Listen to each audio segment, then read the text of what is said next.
Estamos gravando, hein? Estamos gravando. Vambora, vambora? Tá. Essa tal que eu fiz para Python Sorocaba, né? Foi o primeiro meetup deles aqui, então eu pensei em fazer algo meio simples, mas sobre uma coisa que eu precisa estudar, né? Para me forçar a estudar e etc. Aí eu queria conhecer mais sobre nuvens, sobre essas coisas. Aí eu resolvi falar sobre cloud, aprender mais sobre isso, porque eu acho que é importante para a gente poder desenvolver mesmo. A gente vai ficar fazendo aplicativo aí o dia inteiro, web app, seja lá o que for, e vai rodar na nuvem. Mas se você não sabe onde vai rodar, como você vai saber o comportamento do seu aplicativo lá, né? Aí eu queria estudar um pouco mais sobre isso para saber como eles escalavam, esse tipo de coisa.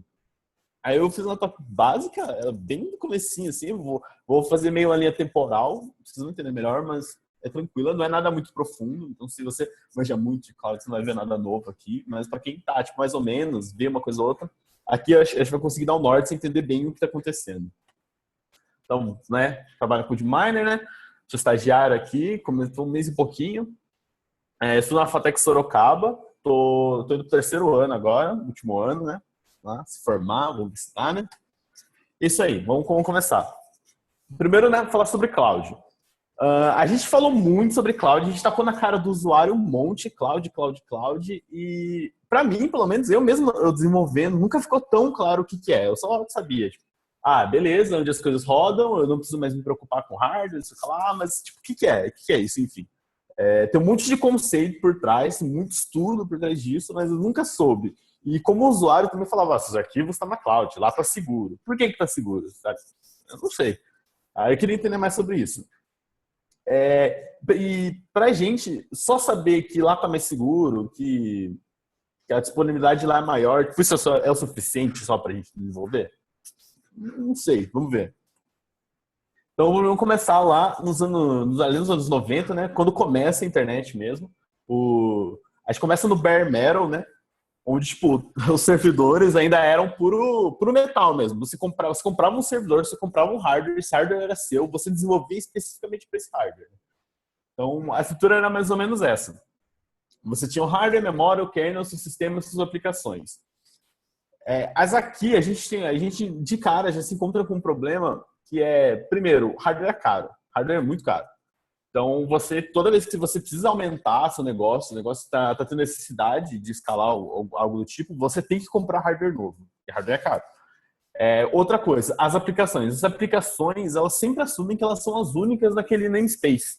E o que isso quer dizer? Que geralmente, se você tentar usar um monte de aplicação dentro da mesma máquina, você vai ter conflitos. Geralmente não, é quase uma regra. Você vai ter conflito de alguma coisa, que elas vão tentar usar esse por sistema, você vai comprar deadlock e um monte de coisa. Então, a gente estava de algum jeito, não necessariamente separar, mas tentar usar melhor, porque da noite você não estava usando, tá? O horário do dia você não estava usando. Não estou ouvindo? Acho que tem alguém com o microfone aberto. Eita, e aí? Muta aí, tá me ouvindo? Beleza. Alguma parte vocês não ouviram? Beleza. Então, se alguma hora você não estava usando esse hardware estava lá à toa, né? Então, a gente queria dividir, mais ou menos, tentar utilizar melhor esse hardware. Como que a gente aproveitava melhor nosso dinheiro? Fazer a nossa aplicação ser mais eficiente em relação ao hardware.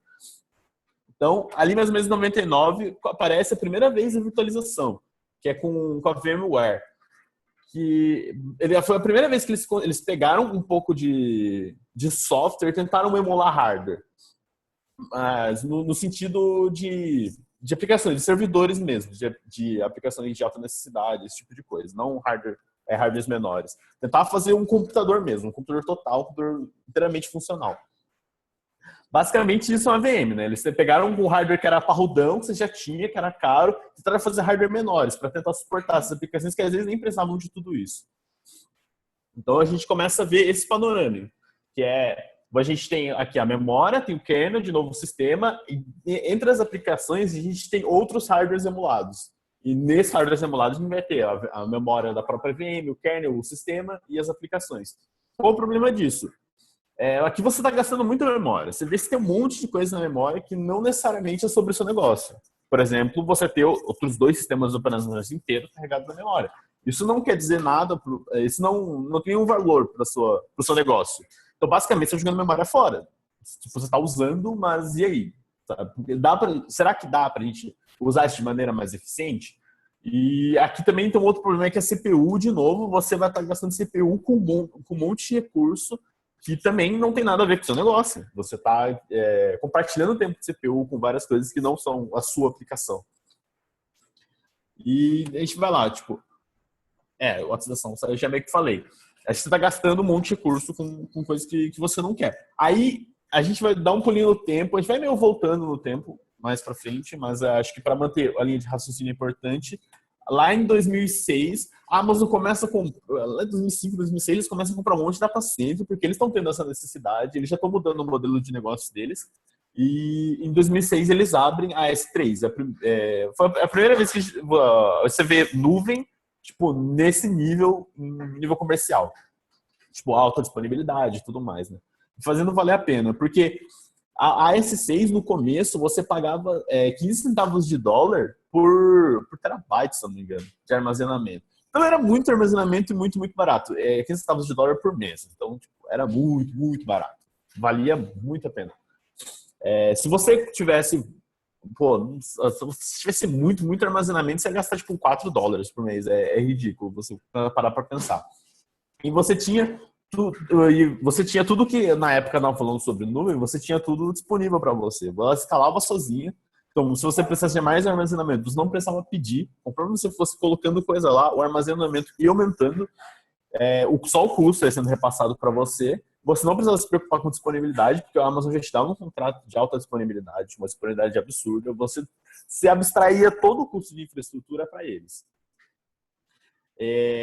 Aí, ainda em 2006, só que mais pro final do ano, a gente vai ver daí a EC2. A EC2 que é onde o negócio fica louco de verdade, que é quando você vai ver as máquinas virando esse tipo de produto, né? Você contratava uma máquina, vinha lá uma shell para você, era rápido, relativamente rápido, aparecia uma shell para você, você podia começar a usar e fazer o que você quiser. Então, basicamente, você tinha uma máquina que você só pedia por ela. E vantagem, ela era altamente flexível. Por ser uma máquina, você podia fazer o que você quisesse. Você só pedia, ela vinha, você instalava o que você quisesse nela, e se você precisasse de mais, você pedia mais, e era sua mão, ele escalava suave. Então, essa é a primeira vez que a gente começa a ver infraestrutura como serviço. A infraestrutura não é mais um produto, não é o que você compra. A infraestrutura é algo que você usa. Então, ela é um serviço. Você só chega a falar, mano, eu preciso de infraestrutura. Você pede para alguém essa infraestrutura, alguém te dá. Então, você tem essa abstração da infraestrutura. Você começa a ver esses conceitos de ciência da computação sendo aplicados agora para hardware de verdade. Inclusive para nós desenvolvedores. Agora a gente não precisava mais contratar, ter que comprar, sei lá, uma fazenda, comprar um hacking, um data center, alguma coisa do gênero. Agora você tem toda essa infraestrutura. E como que você faz para ter essa infraestrutura? Para pedir ela, para orquestrar ela, né? Aí você, em 2010, aparece o OpenStack, que é um projeto da NASA com a Rackspace. Eu vou puxar um pouquinho para o open source, vocês vão ver.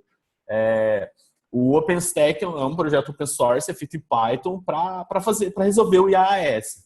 Basicamente, o software você vai instalar nos seus servidores, em todas as suas máquinas, e ele vai tipo abstrair tudo isso para você. Você só vai falar para ele, preciso de tal máquina, preciso de tantas máquinas, preciso de tal. Ele vai te dando máquina, vai te dando acesso, ele vai fazendo tudo isso para você automaticamente.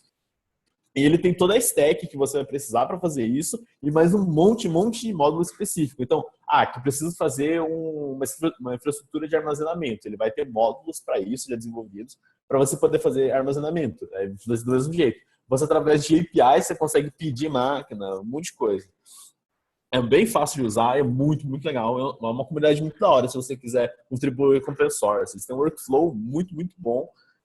Mano, eles não deixam passar código ruim, assim. Tipo, o nível de review é altíssimo, é muito legal mesmo. Eu aconselho você dar uma olhada. E com o OpenStack, você tem, tipo, toda a infraestrutura a um CLI de você, porque você tem lá um CLI dele e só fala, mano, quero uma máquina. Ele vai te dar lá o acesso CH lá da máquina e beleza.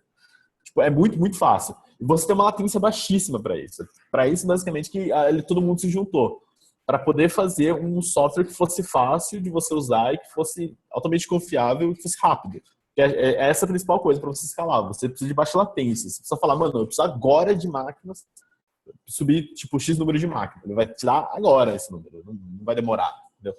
Ao contrário de você ter que pedir um data center, que você tinha que ligar lá, você abrir um chamado, falar, mano, preciso de uma máquina, ia ser tipo 24 horas até o cara te responderem, aí mais 48 horas até eles tirarem uma máquina. Mano, outra coisa, aqui você só falou, mano, máquina, tem máquina. Tem que tacar a máquina na sua cara. Aí, tipo, agora você tem toda essa infraestrutura que está muito acessível. Só que você lembra que as VMs elas são custosas. Você precisa de CPU, você precisa de armazenamento, você precisa de memória RAM, você precisa de um monte de coisa. E se a gente não usasse VM? Essa foi a pergunta. Porque, mano, VM é caro, só isso. Como que a gente abaixa mais o custo ainda? Aí aparecem os containers. O que são containers? Os containers vieram para resolver o problema da VM. Eles falaram, a gente precisa separar as aplicações. A gente precisa disso, isso é fato. Não tem como a gente ir para trás, até porque é meio que bom para nossas aplicações elas estarem sozinhas no namespace, sempre. Você não ter deadlock, você ter esse tipo de risco. Esse tipo de problema ele tem que ser lidado no nível do sistema operacional, não no nível de aplicação. Então, não é um problema necessariamente elas estarem sozinhas no namespace. Então, os containers vêm e eles mudam um pouco aquele desenho que eu mostrei no começo de como ficam as aplicações, de como ficam as VMs. O container vai fazer o seguinte, você vai ter um kernel modificado para rodar os containers e você vai ter sistemas operacionais diferentes rodando em cima do mesmo kernel. Então, você vê no desenho, você tem as aplicações, você tem os sistemas embaixo das aplicações, mas um kernel só.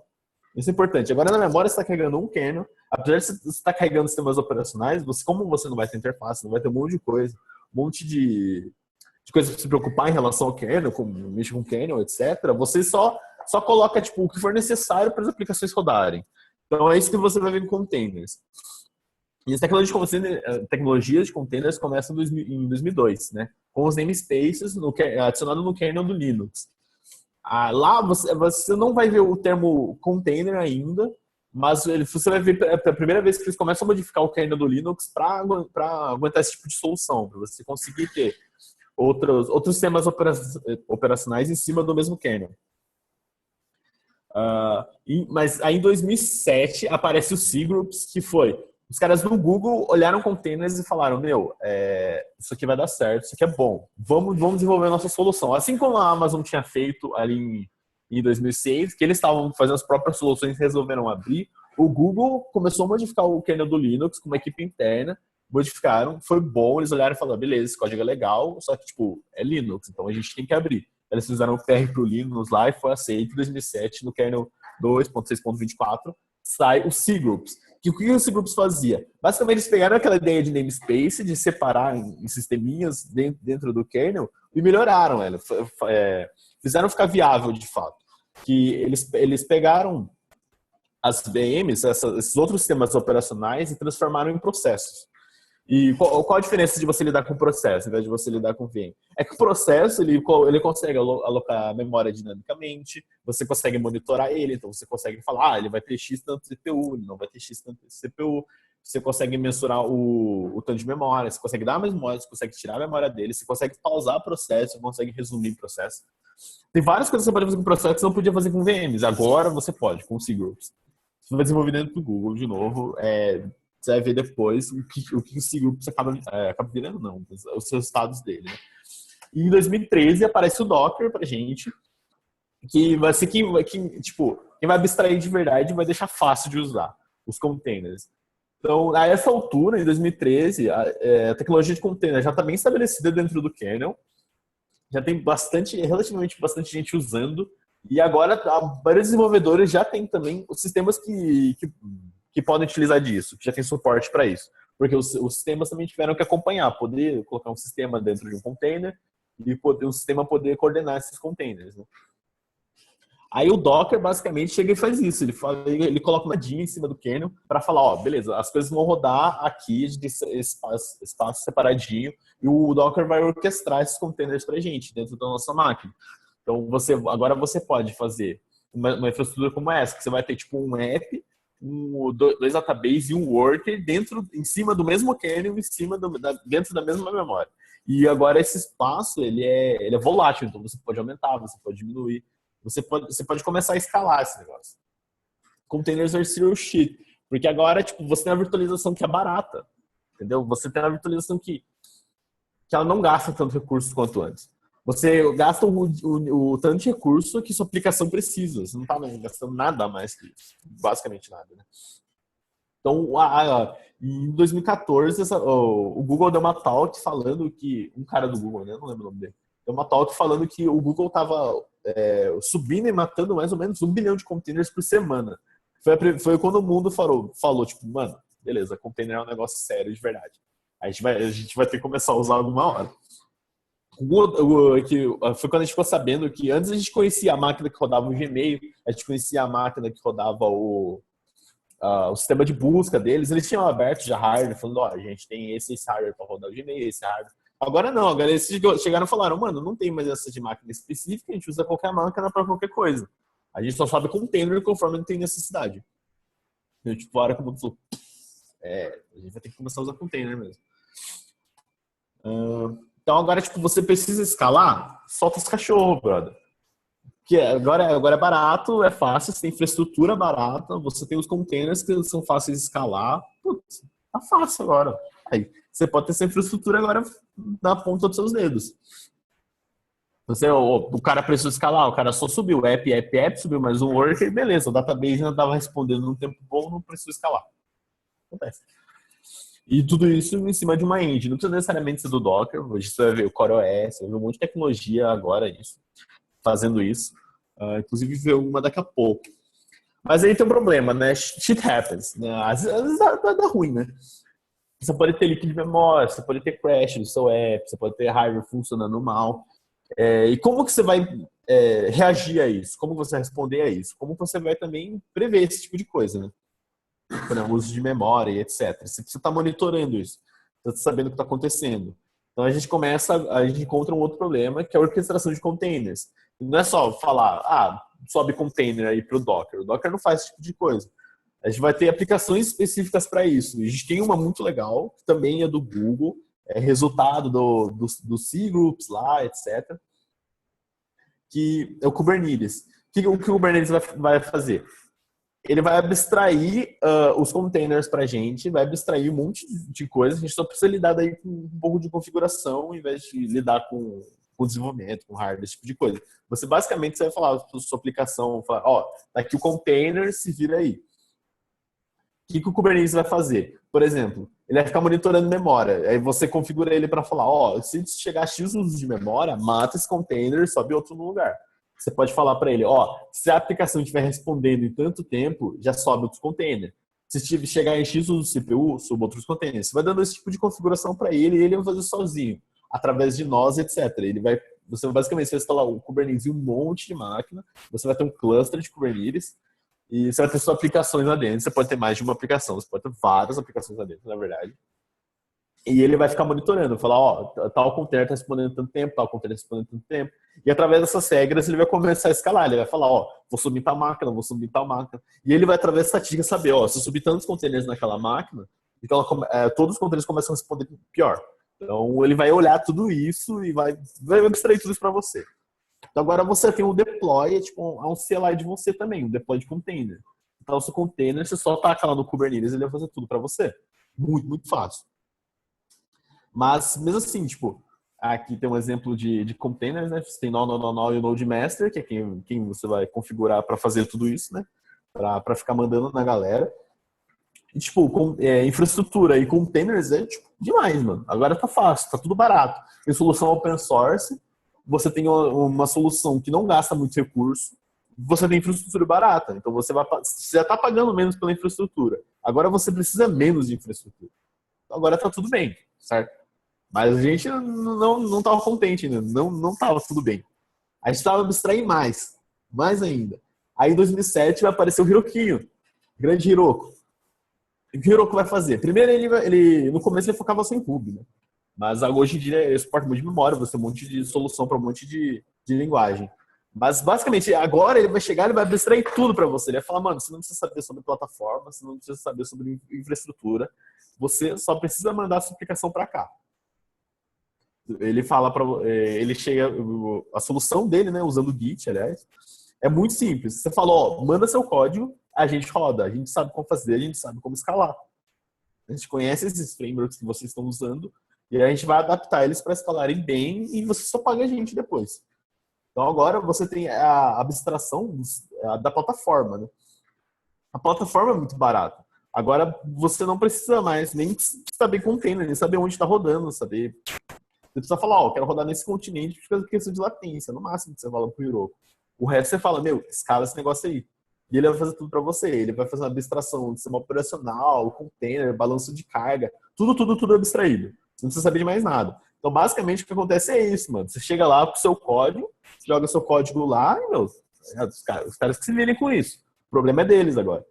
Ela chegou lá, não importa se a sua aplicação é gigantesca, só pega essa aplicação, taca para eles e eles se viram lá dentro. Eles fazem tudo para você. Então, agora a plataforma inteira está abstraída. Entendeu? Tipo, mano, nunca foi tão fácil você colocar a sua startup no ar, você colocar o seu negócio no ar. Tá tudo aí. Você não precisa saber de mais nada. Caso você precise de algo mais específico, você já vai ter dinheiro suficiente também para pagar alguém para fazer isso. É muito fácil. Agora a gente sabe onde nossas aplicações estão rodando. Entendeu? A gente está rodando containers, etc. Mas, tipo, aí o pessoal falou, mano, não tá bom ainda. E se a gente não gastasse dinheiro nem com stand-by? E se a gente não deixasse nossas aplicações em stand-by? Porque se nossa aplicação não está usando, por mais que a gente consiga reduzir o número de máquinas rodando nossa aplicação, por menos que existe uma máquina rodando quando não tem ninguém, a gente está gastando com essa máquina. Mas você tem outras coisas em consideração. Por que a gente deixa a nossa aplicação inteira em memória? Porque a gente não usa a nossa aplicação inteira o tempo todo. Várias partes das aplicações vão ser usadas só alguma hora, você usar algum caso especial, por exemplo.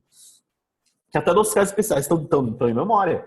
Se você usar uma vez, mais que a linguagem seja inteligente o suficiente para não subir código em memória direta, só quando ele for requisitado, mas se alguma vez entrou em um caso especial, esse código vai estar lá em memória. E aí? O que a gente faz? A gente tem aplicações stand-by e a gente está gastando memória. Ainda. Mas seja casos ainda pequenos, mas a gente ainda está fazendo isso. Aí eu pergunto, vocês de Lambda Today, que em 2014 aparece o AWS Lambda, que basicamente ele vai pegar e falar, ó, do jeito que a gente está pensando em servidores, etc., talvez não seja a melhor ideia. O Lambda ainda é pequeno dentro da AWS, mas eu como estudante, com amante de tecnologias novas, eu achei isso muito legal, muito legal. Por quê? Ele pega todo o seu pensamento de servidor e fala, meu, esquece servidor. A gente não precisa mais de servidor, a gente pode desenvolver orientado a eventos. Então, tipo, aconteceu uma coisa, aí a gente executa esse código. Aí a gente sobe uma VM. A gente começa a ver uma arquitetura sem servidor. A gente não precisa mais se preocupar com como nossa aplicação vai rodar ou aonde, etc. A gente só, tipo, mano, precisou roda. Roda onde? Não sei, só roda. Só de acordo com eventos. Então, o AWS Lambda, se você entrar lá no console dele, você vai ver. Você pode ser uma chamada de uma API, pode ser um evento no S3, como se fosse um trigger mesmo. Só que a diferença é que você vai usar código mesmo, linguagem, você vai lidar com SQL ou PLSQL, nada do tipo. Você pode usar Node, Python, acho que agora você está podendo usar.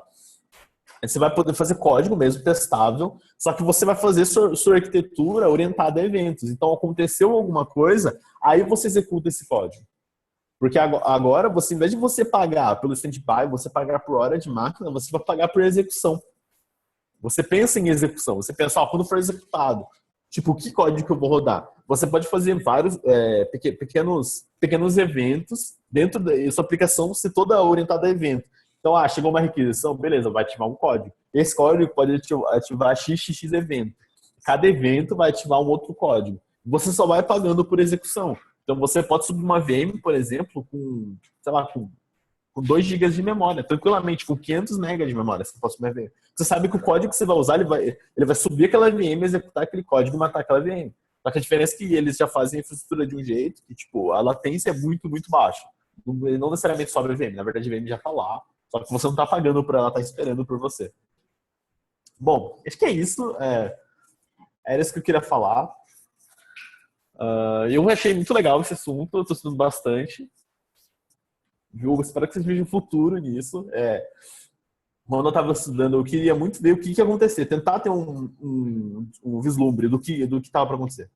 Eita, vai acabar em 10 minutos, beleza.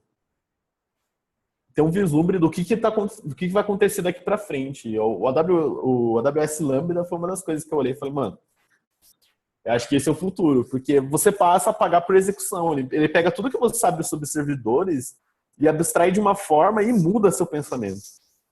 Agora você vai ter que pensar diferente, sabe? Não pode mais pegar esse modelo que você vai preparar para ver, a gente está usando o mesmo modelo desde os anos 90. Aí só começou a abstrair uma coisa ou outra, mas o modelo é o mesmo, você ainda é máquina, você ainda tem que pensar no servidor lá, no bare metal. Por mais que seja mais fácil, você ainda tem que olhar e falar, ó, quero uma máquina maior, quero uma máquina menor. Agora não, agora você só faz código e eles vão executar de algum jeito. Você não precisa escalar uma infraestrutura dessa que é orientada a evento, por exemplo. Porque conforme tem mais evento, tipo, como tá dentro da nuvem, você não se preocupa com se tiver com tanto CPU, você precisa escalar, você não precisa se preocupar com nada disso, tá tudo lá. Ele viu, ele falou, ele começa a subir máquina, ele vê que você está subindo bastante, ele vai só executar mais vezes seu código, independente de onde está executando. Ele abstrai mais, mas faz a gente pensar diferente. Isso que eu acho da hora. Enfim, é isso, cara. Valeu. Tem alguma pergunta aí? Não sei.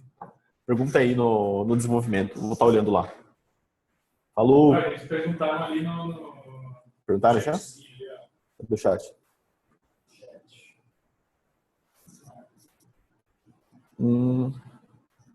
Acho que é mais fácil a galera abrir o microfone também. Pode ser, mano. Abre o mic aí. Abre o mic aí, dá nada. A gente tem uns 9 minutos agora, 8 minutos. O negócio vai desligar. Manda bala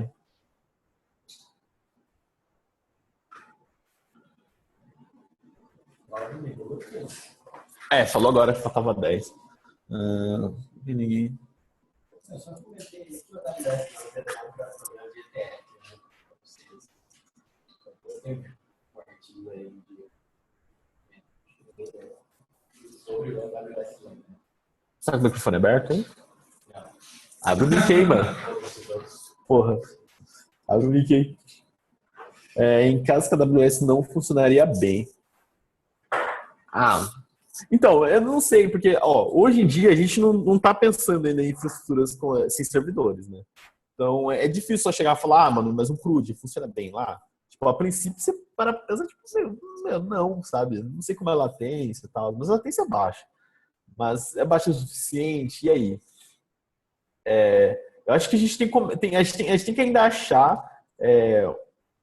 não uma engenharia, mas um modelo mesmo mental. Do mesmo que a gente tem MVC e etc., são basicamente modelos mentais, né? Que a gente usa para organizar nossas coisas. A gente tem que achar um modelo para lidar com esse tipo de infraestrutura, entendeu? É o que eu acho. Isso vai ser o futuro. Agora ele aceita duas linguagens. Acho que você chegar agora e falar, nossa, vou fazer minha startup em Lambda. Tipo, não sei. Mas pequenas infraestruturas, a gente começar a estudar isso e pensar tipo, como que vai ser daqui para frente. Eu acho que essa é a hora. Assim. A gente já o AWS dá para usar de graça isso, faz sua continha lá. Ele faz parte daquele pacote da Amazon que você não precisa pagar por um ano. Então, tipo, eu mesmo estava brincando lá com Python. É bem fácil de fazer. Se tem uns problemas de autorização lá, que é mais chatinho. Você já mexeu com a AWS, acho que é de boa. Eu nunca tinha mexido, tive uns problemas. Mas é tranquilo de mexer, é bem rápido. E dá pra você tacar a sua loja, pra você tacar um monte de código lá e ele vai executar a hora que precisar. Ele vai falar, quanto você acha que precisa de memória? Você bota lá e ele vai avisar, tá gastando muita memória, tá quase passando, ele avisa também. É muito de boa.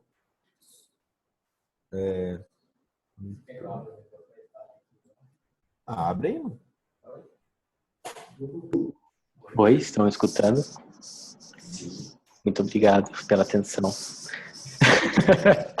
Não, que eu comentei com eles aqui, que eu falei aí sobre os problemas de ETL. Eu mandei um artigo, acho que no desenvolvimento, não sei se alguém leu, falando sobre o uso do AWS Lambda com problemas de ETL, né, que é Extract, Transform and Load, né, que são problemas de loading de arquivos gigantes, etc. E tem um artigo bem legal que os caras usam justamente isso daí, que é sobre a migração deles de um sistema normal de aplicação, que era também no AWS, que ele tinha um uptime muito pequeno, bem pontuais durante os dias, e eles migraram para totalmente o AWS Lambda, e ficou assim, do tempo de de importação dos arquivos de load, de tratamento todo, que eram 25 minutos por dia que ele acho que levava, foi para tipo 2 minutos.